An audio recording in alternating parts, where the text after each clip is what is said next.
नमस्कार दोस्तों। डेट आज के देखो 18 सितंबर 2024 है। स्वागत है आपका एटोएल डिस्कशन में। डिस्कशन स्टार्ट करने से पहले कोड देख लीजिए। Be a voice not an echo. क्या मतलब है इस कोड का?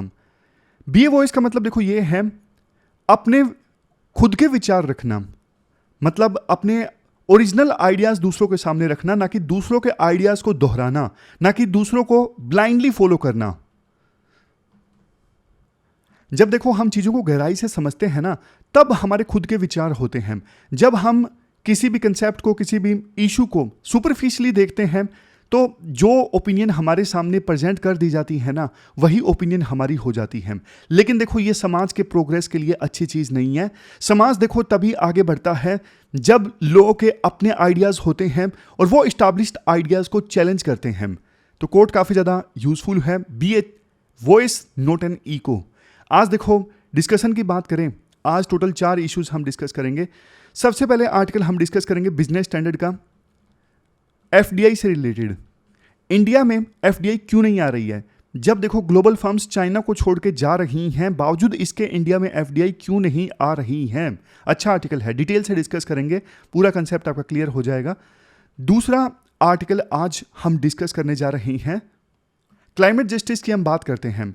क्लाइमेट जस्टिस की बात में rights of present generation versus rights of future generation, ये काफ़ी इंटरेस्टिंग डिबेट है।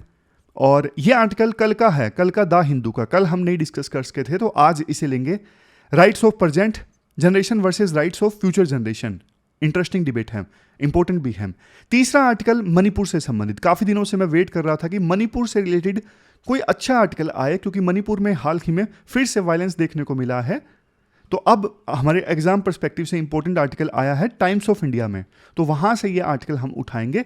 और लास्ट में जो हमारी स्टैटिक पोर्शन का छोटा सा हिस्सा हम लेते हैं, कीवर्ड्स के माध्यम से रिवाइज करते हैं, तो LGBTQ+ कम्युनिटी जो चैलेंजेस फेस करते हैं उनको हम रिवाइज करेंगे। चलिए डिस्कशन स्टार्ट करते हैं। इसके बाद नेक्स्ट आर्टिकल, हमारे देश में इकोनॉमिक ग्रोथ एंड डेवलपमेंट को इंश्योर करने के लिए FDI यानी फॉरेन डायरेक्ट इन्वेस्टमेंट की आवश्यकता क्यों है? अपने सिलेबस में GS पेपर 3 के इन टॉपिक्स से आर्टिकल को रिलेट कर सकते हो। देखो बिजनेस स्टैंडर्ड का ये आर्टिकल है और राइटर ने तो ना आर्टिकल अपनी धुन में लिखा है, मतलब यूपीएससी के पर्सपेक्टिव से नहीं लिखा है। अब ये हमारा काम है आर्टिकल में यूपीएससी के पर्सपेक्टिव से पॉइंट्स को ड्रा करना और उनको आंसर राइटिंग में यूज करना। देखो राइटर आर्टिकल लिखते हैं ना, वो यूपीएससी एस्पायरेंट्स को ध्यान में थोड़े ना रख के लिखते हैं। अब उन्होंने आर्टिकल लिखा, पहले पैराग्राफ में एक चैलेंज है, फिर 3-4 पैराग्राफ के बाद दूसरा चैलेंज है। तो इस प्रकार से पॉइंट वाइज फॉर्म में ना डायरेक्ट पॉइंट्स को डायरेक्टली यूज कर सकते हैं। पॉइंट वाइज फॉर्म में हम डिस्कस करेंगे तो पॉइंट्स निकाल के डायरेक्टली आंसर राइटिंग में इस्तेमाल किए जा सकते हैं। पहले मैं करता था, बीच में आदत छूट गई और आप लोगों ने भी याद नहीं दिलाया। आप लोग याद दिला दिया करो यार कॉमेंट बॉक्स में। तो इस चीज़ को हम फिर से स्टार्ट करेंगे अब।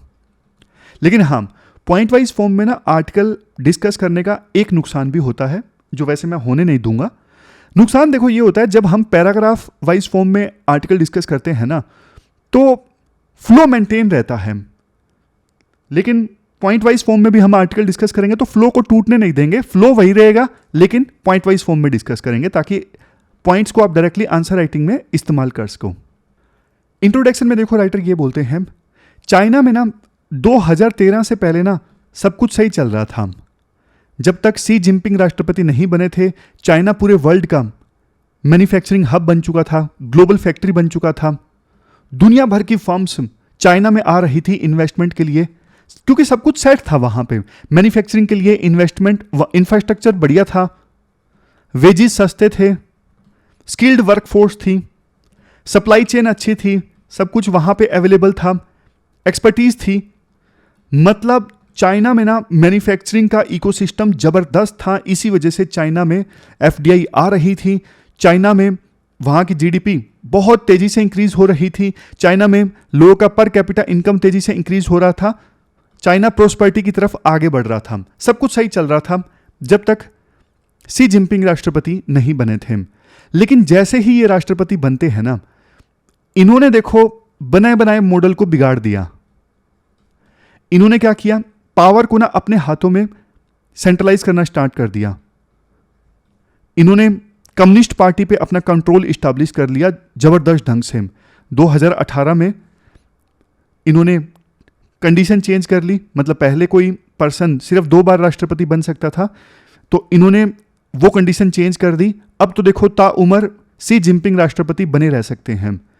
इसके बाद वो उद्योगपति जिन्होंने शी जिनपिंग के खिलाफ स्टेटमेंट दी, उनके खिलाफ जबरदस्त क्रैकडाउन देखने को मिला चाइनीज कम्युनिस्ट गवर्नमेंट के द्वारा। अलीबाबा के जो जैक मा है ना, वो देखो कई दिनों तक तो गायब रहे, मतलब सरकार ने ऐसी कार्रवाई की उनके अगेंस्ट कि कई दिनों तक तो वो पब्लिक में ही नहीं आए। उनका आईपीओ आने वाला था जबरदस्त ढंग से, लेकिन सरकार ने कार्रवाई की और इनकी जो कंपनी थी जैक मा का, उनका आईपीओ नहीं आ पाया। कुल मिला के पॉइंट आप समझ गए ना। पॉइंट ये है, चाइना के राष्ट्रपति ने नेशनलिज्म ज़्यादा कर दिया, पावर को अपने हाथों में सेंट्रलाइज कर लिया और आर्बिट्ररी ढंग से वो पावर से इस्तेमाल करने लगे, कभी भी किसके अगेंस्ट भी पावर इस्तेमाल कर ली। तो इससे ना फॉरेन कंपनीज डर गई। फॉरेन कंपनीज इससे डर गई कि यार चाइना में इन्वेस्ट करना तो खतरे से खाली नहीं है, कब इनके राष्ट्रपति का पारा हाई हो जाए कुछ कह नहीं सकते, इसलिए हमें डाइवर्सिफाई करने की आवश्यकता है। डाइवर्सिफाई मतलब चाइना के अलावा भी हमारी फैक्ट्रीज दूसरे देशों में होनी चाहिए। और ये जो सेंटीमेंट थे, ये जो फीलिंग थी ना, कोविड-19 के महामारी के बाद तो एकदम से बढ़ गई, क्योंकि चाइना के ऊपर आरोप लगा शुरुआत में कि उन्होंने ही वायरस फैलाया है और उन्होंने एग्रेसिवनेस शो की उस दौरान, कोविड-19 की महामारी के दौरान। ऑस्ट्रेलिया के साथ ट्रेड को एक वेपन के तौर पे इस्तेमाल किया, हथियार के तौर पे इस्तेमाल किया कि हम आपको एक्सपोर्ट करना बंद कर देंगे, ये चीज़ समझ गए वो सारी चीज़ें। तो फिर तो दुनिया भर की फर्म्स को ये लगा कि भाई चाइना तो बिल्कुल भी भरोसेमंद नहीं है, इसलिए कई सारी ग्लोबल फर्म्स ने ना चाइना को छोड़ना स्टार्ट कर दिया। उनको लगा कि चाइना के अलावा दूसरी देश में भी हमारा ठिकाना जरूर होना चाहिए। तो रिजल्ट क्या निकला आप देखिए। 2013 में चाइना में एफडीआई आ रही थी $291 बिलियन, बट 2023 में चाइना में एफडीआई आई सिर्फ $43 बिलियन। इवन एप्पल जैसी कंपनीज, इन्होंने अपने ऑपरेशंस को मूव कर लिया वियतनाम में। 2018 में देखो वो कंपनीज जो वेंचर कैपिटल फंड्स की सहायता से बनी थी, वेंचर कैपिटल फंड वो फंड होते हैं जो किसी स्टार्टअप वगैरह में इन्वेस्ट करते हैं, बदले में इक्विटी ले लेते हैं। तो 2018 में चाइना में वेंचर कैपिटल फंडेड कंपनीज थी 51,032, लेकिन 2023 में सिर्फ 1202, 97.6% डिक्लाइन। और ये जो वेंचर कैपिटल फंड्स होते हैं ना, ज़्यादातर यूएसए के होते हैं। तो मतलब अब यूएसए के वेंचर कैपिटल फंड्स को भी चाइना में कंपनीज में भरोसा नहीं है, इसीलिए वो यहां पे इन्वेस्ट ही नहीं कर रहे हैं। पॉइंट आप समझ गए ना। पॉइंट देखो ये है, इवन वो कंपनीज जो देखो पहले चाइना को छोड़ने के लिए तैयार नहीं थी, मतलब चाइना के पास सबसे बड़ा एडवांटेज शुरुआत में था, उनके वेजेस सस्ते थे, लेबर सस्ती थी वहां पे, लेकिन धीरे धीरे चाइना के पास में ना ये एडवांटेज खत्म हो गया था। चाइना में लेबर महंगी हो गई थी, लेकिन इस एडवांटेज के खोने के बावजूद जो ग्लोबल फर्म्स थी ना, वो चाइना को छोड़ने के लिए तैयार नहीं थी। क्यों? क्योंकि चाइना में इकोसिस्टम बन चुका था, सब कुछ वहां पे अवेलेबल था। जैसे मैंने आपको बताया, supply chains, expertise, skilled workforce, logistics, सब कुछ चाइना में था, इसलिए फर्म्स चाइना को छोड़ने के लिए तैयार नहीं थी। लेकिन शी जिनपिंग की आर्बिट्ररी पॉलिसीज और शी जिनपिंग के नेशनलिज्म के कारण विदेशी फर्म्स ना डर गई वहां पे चाइना में, इसीलिए उन्होंने चाइना को छोड़ना स्टार्ट कर दिया। तो राइटर बोलते हैं 2018 से लेकर 2028 के बीच ये मेगा ट्रेंड है कि बड़ी बड़ी कंपनीज अब अपनी प्रोडक्शन अरेंजमेंट को चाइना से शिफ्ट कर रही हैं। अब इंडिया ने भी प्रयास किए कि चाइना को छोड़ छोड़ के जो कंपनीज जा रही हैं वो इंडिया में भी आए तो देखो मजा आ जाए।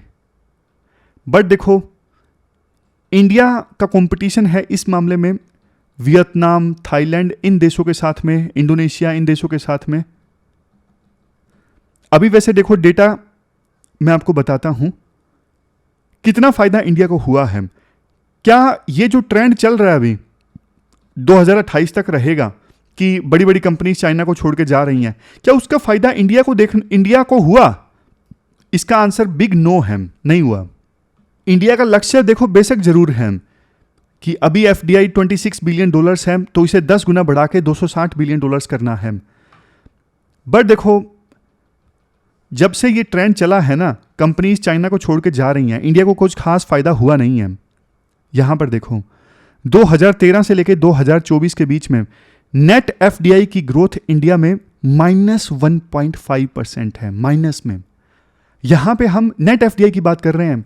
नेट एफडीआई मतलब देखो इंडिया में अगर एफडीआई आई तो इंडिया से एफडीआई गई भी तो होगी ना। कुछ फर्म्स जैसे ओयो है, ओयो ने अपने ऑपरेशंस इस्टेब्लिश किए इंडोनेशिया में, फिलीपींस में, तो ये इंडिया से एफडीआई गई है। तो ये देखो काफी चिंता की बात है कि हमारे देश में ना मर्चेंडाइज गुड्स में ना एफडीआई की ग्रोथ रेट एनुअली पिछले 10 सालों में -1.5% रही है, और ये तब है जब ग्लोबल फर्म्स चाइना को छोड़ के जा रही हैं।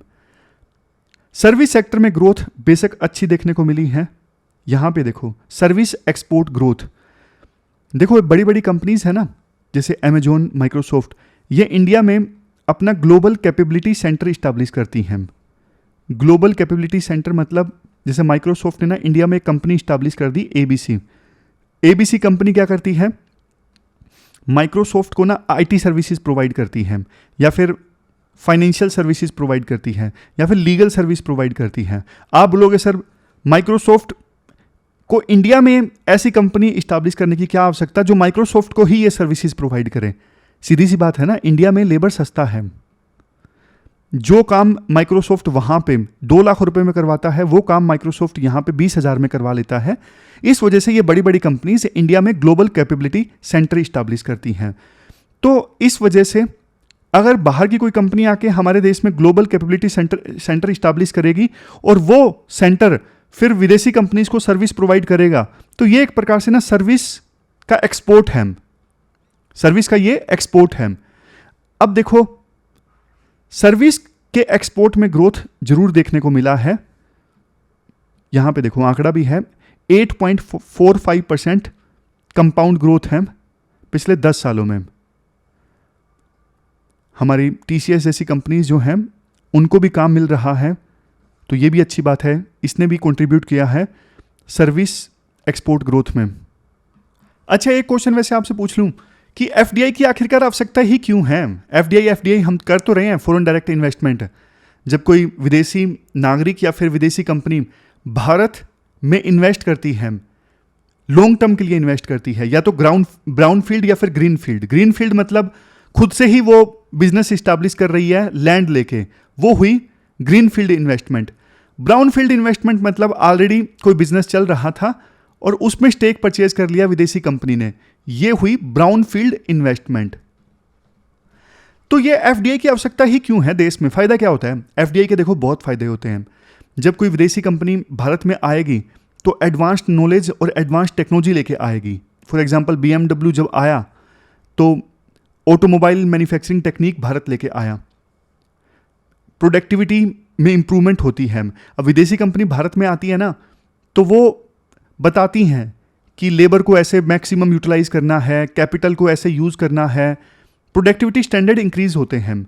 नेक्स्ट, नॉलेज डिफ्यूज होती है। अब जैसे विदेशी कंपनी आई, उसने अपना बिजनेस यहाँ पे स्टार्ट किया, हायरिंग की। अब जिन लोगों को उस कंपनी ने हायर किया, फॉर एग्जांपल BMW ने, अब वो जो एम्प्लॉई है कल को छोड़ के चले जाएंगे, किसी कॉम्पिटिटिव कंपनी को ज्वाइन कर लेंगे, तो फिर इस प्रकार से ना नॉलेज डिफ्यूज होता है, ट्रांसफर होता है। नेक्स्ट, कई बार क्या होता है जब कोई विदेशी कंपनी भारत में आती है ना, तो लोकल कंपनीज का भी इंटरनेशनलाइजेशन होता है। जैसे कि अब इन्फोसिस ने ना कई सारी मल्टीनेशनल फर्म्स के साथ में टाई अप किया, कोलैबोरेशन किया, और इससे इन्फोसिस को भी फिर ग्लोबली अपनी प्रेजेंस बनाने में आसानी हुई। समझ गए? पहले कोई एमएनसी भारत में आई, उसने इन्फोसिस के साथ में टाई अप कर लिया, तो थोड़ा एक्सपोजर मिल गया इन्फोसिस को। फिर इन्फोसिस ने ग्लोबल ऑपरेशंस अपने स्टार्ट कर दिए, और लोकल कंपनीज भी देखो कॉम्पिटिटिव होती हैं। जब विदेशी कंपनीज भारत में आती हैं, बढ़िया ऑपरेशन चलाती हैं, तो लोकल कंपनीज भी एक्सपोजर मिलता है उनको, वो भी कॉम्पिटिटिव होती हैं। ये सारे फायदे होते हैं एफडीआई के। बट दिक्कत ये है भारत में चैलेंज क्यों आते हैं एफडीआई को अट्रैक्ट करने में। चैलेंज तो देखो आ रहे हैं, ये सही बात है।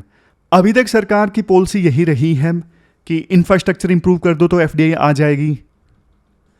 सरकार ने एफडीआई लाने के लिए प्रोडक्शन लिंक्ड इंसेंटिव स्कीम भी चलाई, विदेशी कंपनीज को आमंत्रण दिया कि आप यहां पे आके प्रोड्यूस करें, हम आपको इंसेंटिव देंगे।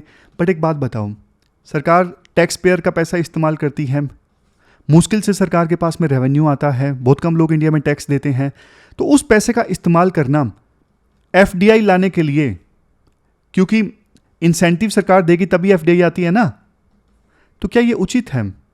क्या उस पैसे का बेहतर ढंग से इस्तेमाल नहीं किया जा सकता? अभी हम डिस्कस भी करेंगे दिक्कत क्या है आखिरकार। लेकिन पॉइंट यहां पे ये है, इंडिया में एफडीआई नहीं आ रही है, उसके पीछे इंफ्रास्ट्रक्चर को दोषी माना जाता है, और सरकार ने अभी तक जो पॉलिसीज चलाई हैं एफडीआई को अट्रैक्ट करने के लिए वो सफल नहीं हुई हैं। कहीं ना कहीं सरकार की अप्रोच में कमी है। तो अब राइटर बताते हैं वास्तव में दिक्कत है कहां। ये सब बैरियर्स हैं एफडीआई ग्रोथ में भारत में। वर्क वीजा इश्यूज, जैसे चाइनीज नेशनल्स को आसानी से वर्क वीजा नहीं मिलते भारत में, और दूसरे देशों के नेशनल्स को भी कई बार वर्क वीजा मिलने में दिक्कत आती है। कैपिटल कंट्रोल, भारत से ना कैपिटल को ले जाना डिफिकल्ट है। सरकार रिस्ट्रिक्शंस लगा के रखती है कि आप पैसा इतना नहीं ले जा सकते। रिस्ट्रिक्शंस मतलब कैपिटल को सरकार कंट्रोल करती है पूरी तरह से।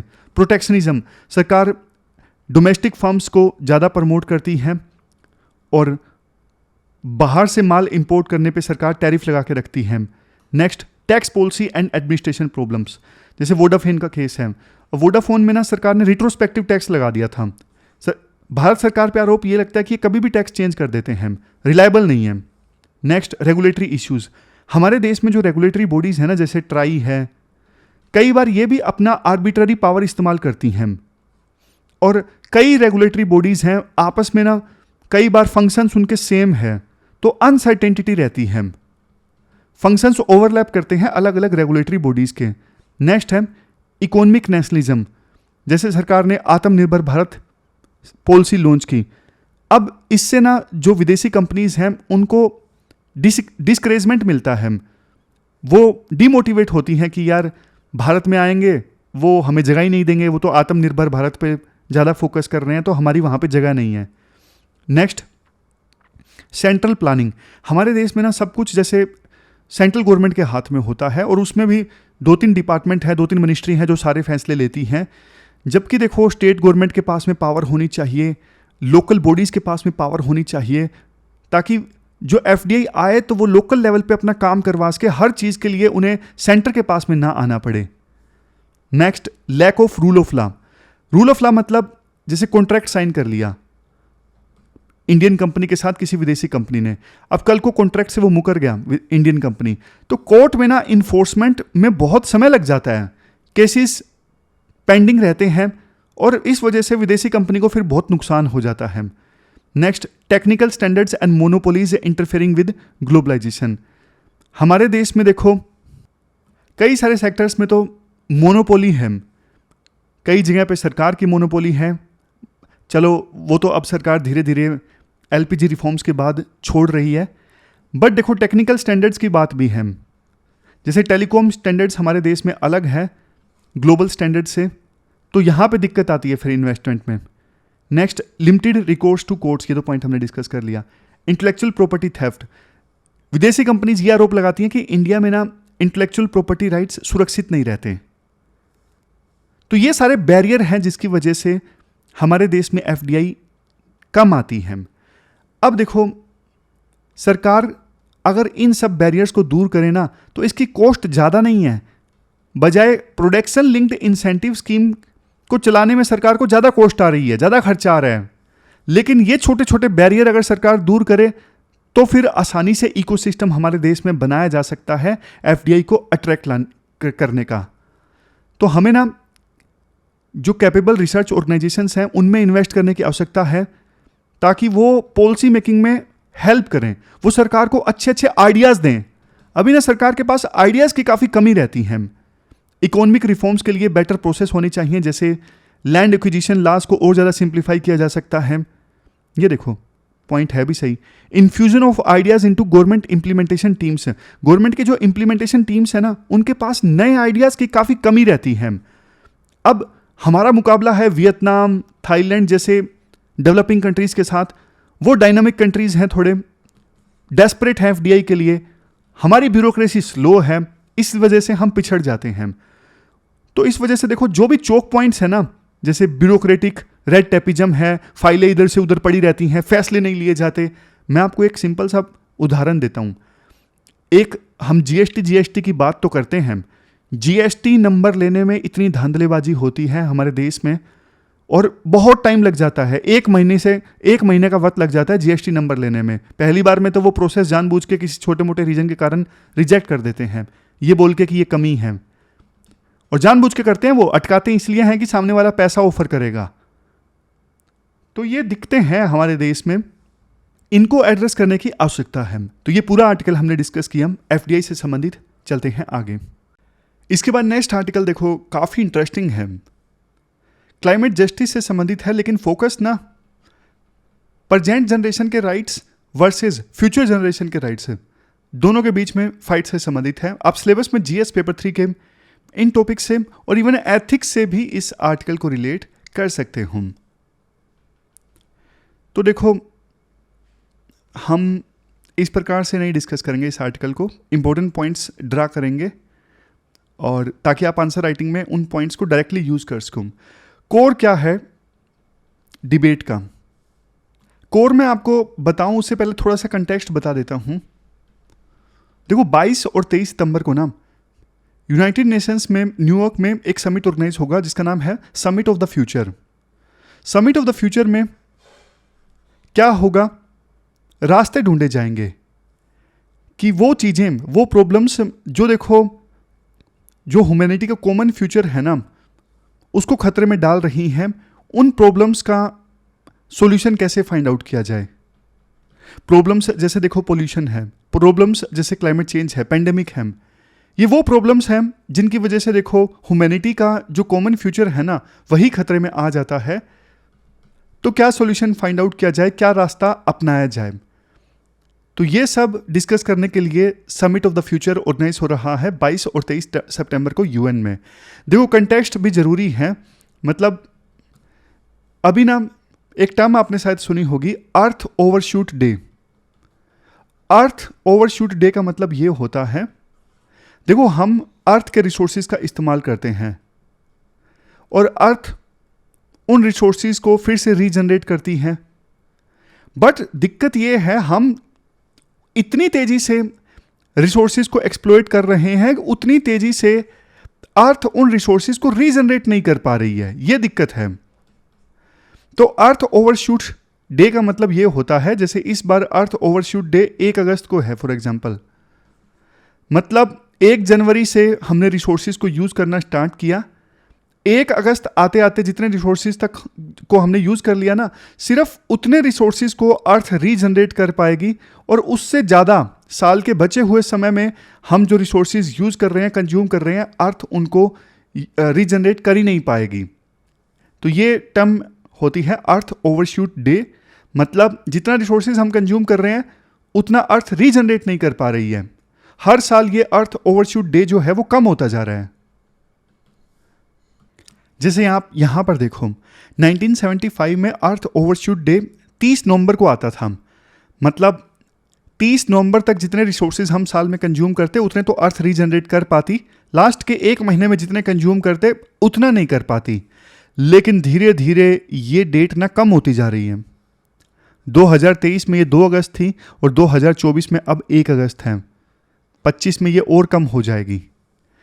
इसके अलावा एक और पॉइंट जो प्री के लिए भी इंपॉर्टेंट है, देखो 2009 में ना एक कंसेप्ट दिया गया था कुछ साइंटिस्ट के द्वारा, ये 9 प्लेनेटरी बाउंड्रीज हैं, जैसे climate change, atmospheric aerosol loading, ये 9 जो प्लेनेटरी बाउंड्रीज है ना ये अर्थ को स्टेबल रखती हैं, अर्थ को रेगुलेट करती हैं, लेकिन 9 में से 8 प्लेनेटरी बाउंड्रीज ऐसी हैं जहां पे देखो हम लिमिट क्रॉस कर चुके हैं, प्लानिटरी बाउंड्रीज की जो लिमिट है ना उसको क्रॉस कर चुके हैं।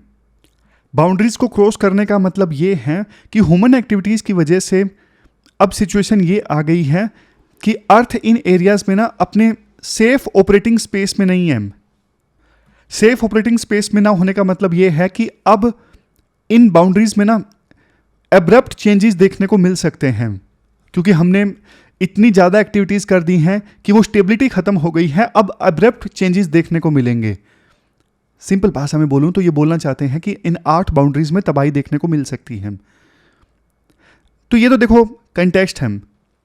अब देखो बात ये आती है, डिबेट का कोर ये है, जो हमारी आने वाली जनरेशन्स है ना, फ्यूचर जनरेशन्स हैं, अब उनके लिए हमें रिसोर्सेज बचा के रखने हैं। ये प्रेजेंट जनरेशन के ऊपर मोरल ड्यूटी तो है, लेकिन क्या कोई लीगल ड्यूटी भी बनती है? यस और नो, ये पूरी डिबेट का कोर है। पहले हम अगेंस्ट में आर्ग्यूमेंट्स डिस्कस करते हैं। पहला आर्ग्यूमेंट अगेंस्ट में ये आता है, अगर देखो प्रेजेंट जनरेशन के ऊपर लीगल ड्यूटी होगी फॉरेन कह रहा हूं मैं, फ्यूचर जनरेशन्स के लिए रिसोर्सेज को बचाने की, तो सबसे पहला चैलेंज ये आएगा इस चीज़ को एग्जीक्यूट कैसे करें।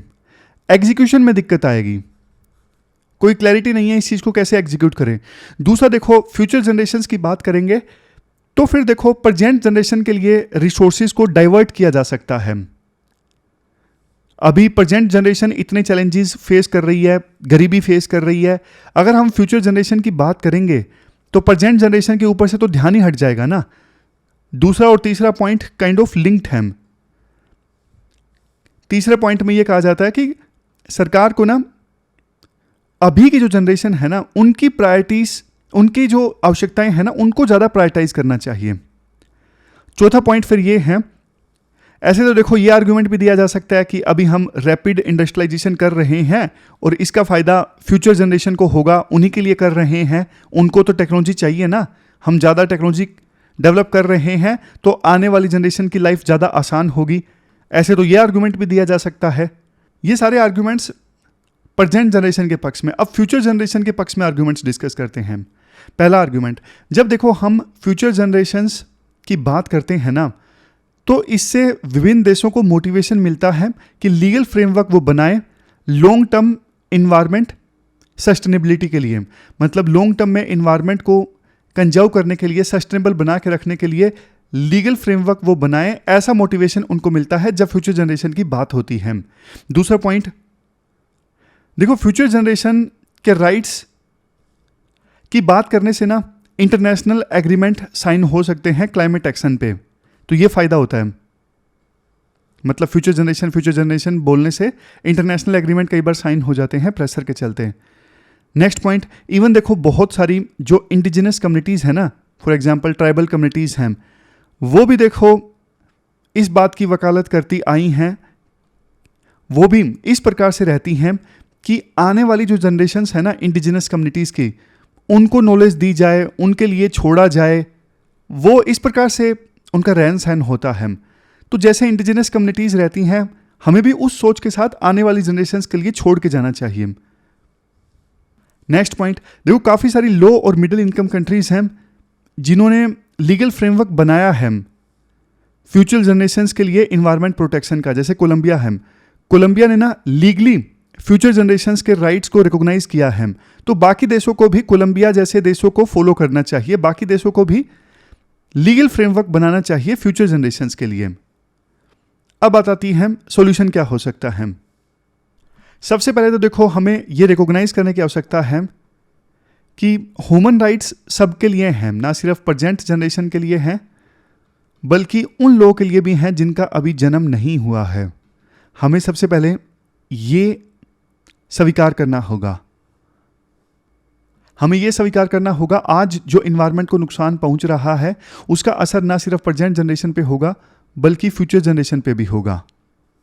नेक्स्ट पॉइंट देखो, अर्थ के ये जो नेचुरल रिसोर्सेज है ना, जैसे क्लीन वाटर, एयर, इन पे देखो पॉलिसीज बनाते वक्त ना सिर्फ प्रेजेंट जनरेशन के इंटरेस्ट को ध्यान में रखा जाए बल्कि इसके साथ साथ फ्यूचर जनरेशन के इंटरेस्ट को भी ध्यान में रखा जाए। नेक्स्ट पॉइंट देखो, जो आने वाली जनरेशन्स है ना मतलब जैसे जो यंग लोग हैं अभी, जो कल बड़े होंगे, उन लोगों को डिसीजन मेकिंग में शामिल किया जाए। जैसे देखो, जो ग्रेटा थनबर्ग नहीं है, फेमस एक्टिविस्ट हैं ग्रेटा थनबर्ग, ऐसे ऐसे जो यंग वॉइसेस हैं ना, उनको ग्लोबल क्लाइमेट कन्वर्सेशन में शामिल किया जाए। वो डिसीजन मेकिंग में शामिल होंगे तो उनके कंसर्न्स ऐड होंगे। इसके बाद देखो, आप आंसर राइटिंग में ना कुछ देशों का एग्जाम्पल दे सकते हो। बेस्ट प्रैक्टिसेस आप लिखते हो ना आंसर्स में, तो अच्छा इंपैक्ट पड़ता है एग्जामिनर के ऊपर। तो जैसे इंडिया का एग्जाम्पल है, एनजीटी ने ना इन्वायरमेंटल राइट्स में इंटरजनरेशनल इक्विटी को अपहेल्ड किया था, मतलब फ्यूचर जनरेशंस के भी इन्वायरमेंटल राइट्स की बात कही थी। कीनिया ने फ्यूचर जनरेशंस के लिए नेचुरल रिसोर्सेज को मेंटेन करना एक लीगल ऑब्लिगेशन करार दिया। साउथ अफ्रीका ने भी फ्यूचर जनरेशंस पे लॉन्ग टर्म पोल्यूशन का इंपैक्ट क्या पड़ेगा, इस पर फोकस करने की बात कही। इवन पाकिस्तान ने भी ना फ्रेजाइल जोन में, कमजोर जहां पे इकोलॉजी है, वहां पे सीमेंट प्लांट्स के बैन को अपहेल्ड किया, ताकि आने वाली जनरेशन को क्लाइमेट चेंज के नेगेटिव इंपैक्ट से बचाया जा सके। तो इसमें से एक दो एग्जाम्पल आप दे सकते हो। लास्ट में ये तो हमने डिस्कस कर ही लिया, यंग वॉइसेस का रिप्रेजेंटेशन होना चाहिए। प्लानिटरी बाउंड्रीज की हमने शुरुआत में बात की थी, और अर्थ ओवरशूट डे की बात की थी। इन दोनों चीज़ों पे ध्यान देने की आवश्यकता है। कुल मिला के देखो, पर्सपेक्टिव को चेंज करने की आवश्यकता है।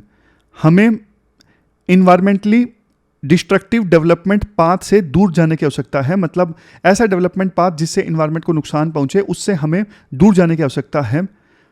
हम जब भी कुछ डेवलपमेंट लेके आए तो ना सिर्फ इमीडिएट रिस्क देखें, बल्कि फ्यूचर रिस्क भी देखें। तो ये पूरा आर्टिकल हमने डिस्कस किया। चलते हैं आगे। इसके बाद नेक्स्ट आर्टिकल देखो, टाइम्स ऑफ इंडिया का, मणिपुर से संबंधित है। मणिपुर में देखो अभी तक पीस इस्टेब्लिश नहीं हो पाई है मेतेई और कुकी कम्युनिटी के बीच में। इवन अब तो देखो इस एथनिक वार में ना बल्कि ड्रोन्स एंड रॉकेट बॉम्ब्स का भी इस्तेमाल किया जाने लगा है। तो हम ना डिटेल से समझते हैं आखिरकार पीस क्यों नहीं इस्टेब्लिश हो पा रही है, स्टेटस क्या है। आप सिलेबस में ना जीएस पेपर 3 के सिक्योरिटी वाले टॉपिक से इस आर्टिकल को रिलेट कर सकते हो। इसमें भी हम थोड़ा पॉइंट्स निकाल के आर्टिकल को डिस्कस करेंगे। सबसे पहले देखो, बेसिक इन्फॉर्मेशन मैं आपको दे देता हूँ। पिछले साल देखो मणिपुर में ना दो कम्युनिटीज़ के बीच में कन्फ्लिक्ट स्टार्ट हुआ था। एक तरफ वैली यानी इम्फाल में रहने वाली मेतेई कम्युनिटी, और दूसरी तरफ हिल्स में रहने वाले कुकी कम्युनिटी के लोग। ये जो कन्फ्लिक्ट है ना, रुकने का देखो नाम नहीं ले रहा है। अभी सिचुएशन जानते हो क्या हो गई है? सिचुएशन ये हो गई है, मणिपुर का जो एडमिनिस्ट्रेशन है ना अलग अलग चल रहा है। जो वैली बेस्ड मेतेई है ना, उनका प्रशासन अलग चल रहा है, और जो हिल्स में रहने वाले कुकीज़ या फिर दूसरी कम्युनिटी के लोग हैं, उनका जो प्रशासन है वो अलग ढंग से चल रहा है। आपको वैली में एक भी कुकी कम्युनिटी का पर्सन नहीं देखने को मिलेगा, और हिल में एक भी मेतेई कम्युनिटी का पर्सन नहीं देखने को मिलेगा। इतना ज़्यादा मिसट्रस्ट है दोनों कम्युनिटीज़ के बीच में। कुकी कम्युनिटीज़ वाला जो एरिया है ना, जो हिल्स वाला एरिया है, वहाँ पे देखो सेंट्रल फोर्सेस देखने को मिलेंगी, जैसे सीआरपीएफ वगैरह है। और जो वैली है वहाँ पे आपको मणिपुर की पुलिस देखने को मिलेगी। मणिपुर की पुलिस के ऊपर आरोप ये लगता है वो पूरी तरह से बायस्ड है मेतेई कम्युनिटी की तरफ, इसलिए कुकी कम्युनिटी के लोग जो हैं वो मणिपुर पुलिस को नहीं आने देते अपने हिल्स वाले एरिया में। तो देखो 1 साल से ज़्यादा का समय हो गया, अभी भी वायलेंस चल रहा है। क्या रीज़न है? इतनी पैरामिलिट्री फोर्सेस वहाँ पे डिप्लॉयड है, इतने ट्रूप्स वहाँ पे डिप्लॉयड हैं, फिर भी वहाँ पे अभी भी वायलेंस चल रहा है। क्या रीजंस हैं? सबसे पहला रीज़न, दोनों कम्युनिटीज़ के बीच में ना बहुत ज़्यादा मिसट्रस्ट है, बहुत ही ज़्यादा पोलराइजेशन है सोसाइटी में, बहुत ज़्यादा अलोंग एथनिक लाइंस। मतलब उनके लिए सबसे बड़ी जो आइडेंटिटी है ना, अपनी एथनिसिटी है। जो मेतेई कम्युनिटी के लोग हैं उनके लिए अपनी ये एथनिक आइडेंटिटी सबसे बड़ी आइडेंटिटी है, इससे ऊपर कुछ नहीं मैटर करता। और ये जो पोलराइजेशन है ना, ये गवर्नमेंट ऑफिशियल्स में भी पहुंच गया है। आमतौर पे गवर्नमेंट ऑफिशियल्स से तो ये उम्मीद की जाती है, जैसे मणिपुर की पुलिस है, कि वो तो निष्पक्ष होकर काम करें, वो ये ना देखें कि ये किस कम्युनिटी का है। बट देखो गवर्नमेंट ऑफिशियल्स में भी भयंकर वाला पोलराइजेशन हो गया है। गवर्नमेंट ऑफिशियल वो बाद में हैं, पहले अपनी अपने एथनिक ग्रुप के मेंबर हैं।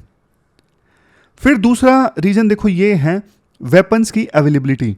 जब देखो वायलेंस स्टार्ट हुआ था ना, तो बहुत सारे पुलिस स्टेशंस लूट लिए गए थे। तो अब ना समाज में 5,000 से लेके 6,000 तक वेपन्स मौजूद हैं। और इवन जो इंडो म्यांमार बॉर्डर है ना, वहाँ से भी वेपन्स ईजिली मणिपुर में आ जाते हैं। तो जिस समाज में देखो वेपन्स ईजिली अवेलेबल होंगे, तो वहाँ पे तो डेफिनेटली देखो वायलेंस चलता ही रहेगा। और अब तो वेपनरी में एडवांसमेंट भी देखी जा रही है, जैसे मैंने आपको बताया, इवन ड्रोन का और रॉकेट बॉम्ब का इस्तेमाल किया गया वायलेंस में।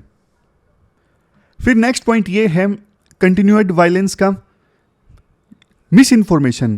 देखो अफवाहें बहुत फैलती हैं, मतलब एक कम्युनिटी दूसरी कम्युनिटी के बारे में बहुत अफवाहें फैलाता है, और इस डिस इन्फॉर्मेशन की वजह से नफरत और भी ज़्यादा बढ़ गई है। और कई बार जो ये मिस इन्फॉर्मेशन रिलेटेड न्यूज़ होती हैं, वो आग में घी डालने का काम करती है। ऑलरेडी टेंशन्स हाई होती हैं, कोई मिस इन्फॉर्मेशन वाली न्यूज़ आती है तो वायलेंस स्टार्ट हो जाता है एकदम से। और सोशल मीडिया एक मेन प्लेटफॉर्म है जिस पे इस प्रकार की जो नरेटिव है स्प्रेड किए जाते हैं, फॉल्स नरेटिव से, और सभी स्टेक होल्डर्स इन्वॉल्व हैं फॉल्स नरेटिव्स को स्प्रेड करने में। अब आप ये पूछोगे सर फिर भी इतनी फोर्सेस वहाँ पे डिप्लॉयड है, फिर भी वो कर क्यों नहीं पा रही हैं कुछ भी? तो राइटर कहते हैं कि देखो वहाँ पे टेरेन ना डिफ़िकल्ट है, मतलब जैसे हिली एरियाज में सिचुएशन काफ़ी ख़राब है, प्लेन एरिया नहीं है, तो वहाँ पे ना जो फोर्सेस हैं हर एक इंच को प्रोटेक्ट नहीं कर सकती। हर एक इंच पे पैरामिलिट्री फोर्सेस का जवान वहाँ पे नहीं खड़ा हो सकता। टेरेन डिफ़िकल्ट है, दुर्गम स्थान है, रिमोट एरियाज हैं, जाना आसान नहीं है वहाँ पे। और दूसरा, पैरामिलिट्री फोर्सेस देखो अच्छे से काम तब करती हैं जब लोकल पुलिस का सपोर्ट मिलता है। मतलब आपको कोई ऑपरेशन चलाना है, लोकल पुलिस इंटेलिजेंस देगी तभी तो पैरामिलिट्री फोर्स ऑपरेशन चला सकती है ना। बट यहाँ पे मणिपुर की जो पुलिस है वो बाइस्ड है, वो निष्पक्ष होकर काम नहीं करती, इसलिए पैरामिलिट्री फोर्सेस को कोई सपोर्ट नहीं मिलता मणिपुर पुलिस से, और पैरामिलिट्री फोर्सेस लोकल पुलिस के बिना इनइफेक्टिव हो जाती हैं। फिर देखो एक रीजन ऑनगोइंग वायलेंस का ये भी है कि दोनों कम्युनिटीज़ के, मेतेईस के और जो कुकीज़ हैं, दोनों के जो इंसर्जेंट ग्रुप्स हैं ना, वो भी इन्वॉल्व हो गए हैं वायलेंस में। पहले देखो कुकी SOO जो ग्रुप है ना, इन्होंने एग्रीमेंट साइन करके रखा था सेंट्रल गवर्नमेंट के साथ में कि हम हथियार गिरा रहे हैं फिलहाल के लिए, ये भी वापस फिर से इन्वॉल्व हो गए हैं। उसी प्रकार से जो मितेई इंसर्जेंट ग्रुप्स हैं वो भी इन्वॉल्व हो गए हैं वायलेंस में। सिविल सोसाइटी का रोल कैसा है? देखो आमतौर पे किसी भी कन्फ्लिक्ट को सुलझाने में ना सिविल सोसाइटी का रोल अहम होता है, बट इस कन्फ्लिक्ट में ना दोनों समाज की जो सिविल सोसाइटीज़ है ना, जैसे कुकी समाज के जो प्रतिष्ठित लोग हैं जिनकी इज्जत है समाज में, और दूसरी तरफ मेतेई समाज के जो प्रतिष्ठित लोग हैं जिनकी इज्जत है, जो सिविल सोसाइटी के लोग हैं, दोनों देखो अपनी अपनी कम्युनिटी का साथ दे रहे हैं, अपनी अपनी कम्युनिटी का नैरेटिव प्रेजेंट कर रहे हैं। तो यही दिक्कत आ रही है। आमतौर पे देखो सिविल सोसाइटी एंगेज करे आपस में, मेतेई सिविल सोसाइटी और कुकी सिविल सोसाइटी, तो वायलेंस को कम किया जा सकता है, टेंशन्स को कम किया जा सकता है। बट दोनों एथनिक ग्रुप्स की सिविल सोसाइटी आपस में एंगेज ही नहीं कर रही है, और दोनों बस अपनी अपनी कम्युनिटी का नैरेटिव स्प्रेड कर रहे हैं। ये एक बड़ी दिक्कत है। जहां देखो कुकी ये चाहते हैं कि अलग से राज्य बने, अब हम इनके साथ नहीं रहना चाहते मेतेई कम्युनिटी के साथ में। दूसरी तरफ मेतेई ये चाहते हैं कि ना मणिपुर की टेरिटोरियल इंटीग्रिटी बरकरार रहनी चाहिए, मणिपुर को दो टुकड़ों में नहीं बांटना चाहिए। दोनों की अपनी अलग अलग मांगे हैं। प्रपोज्ड सॉल्यूशन क्या है? सबसे पहले तो देखो वायलेंस पे इमीडिएटली कंट्रोल इस्टेब्लिश करना जरूरी है। इसके लिए इंडो म्यांमार जो बॉर्डर है पूरी तरह से सील कर दिया जाए, और वैली हो या फिर हिल्स हो, दोनों में ना इंटरनल एरियाज में डोमिनेशन जरूरी है फोर्सेस का, ताकि जो आर्म्ड मिसक्रिएंट्स हैं ना वो खुलेआम ना घूम सकें। नेक्स्ट, इंटेलिजेंस बेस्ड ऑपरेशन चलाने होंगे ताकि लोगों के पास जो हथियार है ना उनको जब्त किया जा सके। अभी ना वार लाइक स्टोर इस्टेब्लिश करके रखा है दोनों कम्युनिटीज ने, तो वेपन्स छीनने होंगे उनसे, तभी वायलेंस कम होगा। Next, confidence building measures establish करने होंगे। अभी तक देखो कोई सॉलिड प्रयास भी नहीं हुआ है दोनों कम्युनिटीज के बीच में ट्रस्ट इस्टेब्लिश करने के लिए, तो प्रोसेस तो इनिशिएट करो ना दोनों कम्युनिटीज की। अभी फिलहाल के लिए स्पेसिफिक ग्रीवेंस कोई होगी, उन स्पेसिफिक ग्रीवेंसेस को एड्रेस किया जाए, और ना एक peace and reconciliation commission establish किया जाए। इस पीस एंड रिकॉन्सिलिएशन कमीशन में ना ऐसे मेंबर्स हों जो दोनों कम्युनिटीज को एक्सेप्टेबल हों, न्यूट्रल मेंबर हों और जो दोनों कम्युनिटीज को एक्सेप्टेबल हों। फिर लास्ट में अभी देखो बहुत सारे इंसिडेंट्स हुए वायलेंस के दौरान, और उन इंसिडेंट्स को ना इंक्वायरी कमीशंस के पास में सेंड किया हुआ है। इंक्वायरी कमीशंस उन इंसिडेंट्स की जांच कर रही हैं। बाद में सीबीआई ने इन इंक्वायरी कमीशंस को टेक ओवर कर लिया था। तो ना इन इंक्वायरीज को, इन केसेस को जल्द से जल्द सोल्व किया जाए, ताकि जस्टिस लगे दोनों कम्युनिटीज के जो विक्टिम्स हैं उनको लगे कि हाँ जस्टिस हो रहा है, फिर उनका सेंट्रल गवर्नमेंट के ऊपर ट्रस्ट बढ़ेगा। नेक्स्ट, जो देखो प्रभावित इंडिविजुअल्स एंड फैमिलीज हैं उनको जल्द से जल्द कंपनसेशन दिया जाए। नेक्स्ट, सोसाइटी के देखे सभी सेक्शंस का पार्टिसिपेशन जरूरी है। इवन ना सिर्फ मणिपुर की सिविल सोसाइटी बल्कि मणिपुर के बाहर की भी सिविल सोसाइटी, मणिपुर के बाहर का भी मीडिया, बाहर की सिविल सोसाइटी, सबका पार्टिसिपेशन जरूरी है। सबसे मेन जिम्मेदारी देखो सरकार की है, अकाउंटेबिलिटी भी सरकार की है, लेकिन ये एक सोशल कन्फ्लिक्ट है तो सभी स्टेक होल्डर्स को पार्टिसिपेट करना होगा इस कन्फ्लिक्ट को खत्म करने के लिए। तो ये पूरा आर्टिकल हमने डिस्कस किया। चलते हैं आगे। अब लास्ट में देखो LGBTQ+ कम्युनिटी के लोग क्या चैलेंजेस फेस करते हैं, जल्दी से कीवर्ड्स के माध्यम से देख लेते हैं। सबसे पहला है डिस्क्रिमिनेशन। हर जगह वो भेदभाव का सामना करते हैं। एम्प्लॉयमेंट लेने जाते हैं, नहीं मिलता। ट्रांसजेंडर्स को आमतौर पे आप देखते हो एम्प्लॉयमेंट नहीं दिया जाता है। सोशल स्टिग्मा अटैच हो जाता है, एक फोबिया अटैच हो जाता है उनके साथ में कि वो अलग हैं। वायलेंस एंड एब्यूज, ट्रांसजेंडर्स और बाकी LGBTQ+ कम्युनिटी के लोगों के साथ में काफ़ी वायलेंस, गाली गलौज होता है। लिमिटेड एक्सेस, एजुकेशन हो, हेल्थ केयर हो, एम्प्लॉयमेंट हो, इन सब चीज़ों को वो मुश्किल से एक्सेस कर पाते हैं। जैसे स्कूल में जाते हैं तो स्कूल में सब चिढ़ाने लग जाते हैं ऐसे लोगों को, तो उनको दिक्कत होती है बहुत ज़्यादा। नेक्स्ट, हमारे देश में ना उनके साथ डिस्क्रिमिनेशन ना हो इसे रोकने के लिए कॉम्प्रिहेंसिव लॉज नहीं है। नेक्स्ट, अंडर रिप्रेजेंटेशन, पॉलिटिक्स और मीडिया में उनका रिप्रेजेंटेशन बहुत कम है, बल्कि दूसरी जगहों पर भी कम है। पॉलिटिक्स मीडिया का तो एग्जांपल है। इम्प्लीमेंटेशन गैप्स, ऑलरेडी देखो जो लॉज हैं, जो प्रोटेक्शंस हैं, उनको इन्फोर्स नहीं किया जाता अच्छे से। रूरल चैलेंजेस, देखो शहरों में तो फिर भी चलो मान लिया थोड़ी बहुत अवेयरनेस है, गाँव में तो उनका जीना और भी ज़्यादा मुश्किल है। कंसिक्वेंसेस क्या होता है डिस्क्रिमिनेशन के? हाई ड्रॉप आउट रेट, स्कूलों में चिढ़ाया जाता है तो वो स्कूल छोड़ देते हैं जाना। जॉब नहीं मिलती डिस्क्रिमिनेशन के कारण तो वो गरीबी का शिकार हो जाते हैं। लाइफ में इतना कुछ झेलते हैं, डिप्रेशन, एंजाइटी, सब्सटेंस अब्यूज़, नशा वगैरह करने लगते हैं। कई बार फैमिलीज उन्हें रिजेक्ट कर देती है तो होमलेसनेस का शिकार हो जाते हैं। तो ये सब प्रॉब्लम्स फेस किए जाते हैं LGBTQ+ कम्युनिटी के लोगों के द्वारा।